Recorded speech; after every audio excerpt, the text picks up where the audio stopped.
Good day sa inyo mga katiktik. Meron tayo ditong ITEL S23 S665L. So ituturo ko sa inyo kung paano nga ba ito i-hard reset.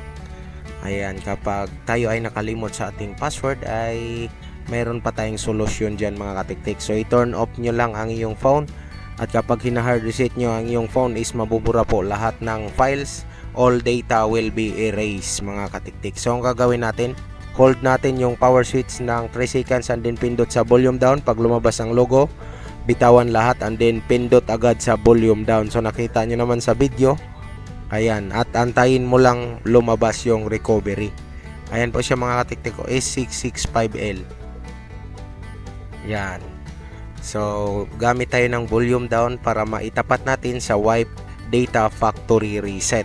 Ayan, volume down and then power switch for confirmation. Ayan. So reboot system now. Again, ulitin natin mga katiktik. Yan, volume down lang para factory data reset and then power switch para reboot system now. Isang pindot lang mga katiktik at hintayin natin na magbukas ang unit. So 2 to 3 minutes pala bago magbukas ang ating unit. Pinapass forward ko lang yan mga katiktik para di maubos ang oras nyo.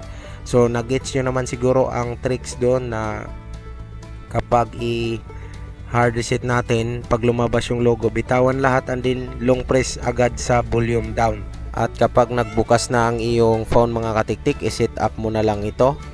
Yan, next mo na lang at ilagay mo na lang yung Google account kapag meron kang nilagay. So ang Google account is yung nilalagay mo sa Play Store, Google Play Store. Yun po yung isa-sign in nyo. So connect nyo sa Wi-Fi and then log in yung Google account.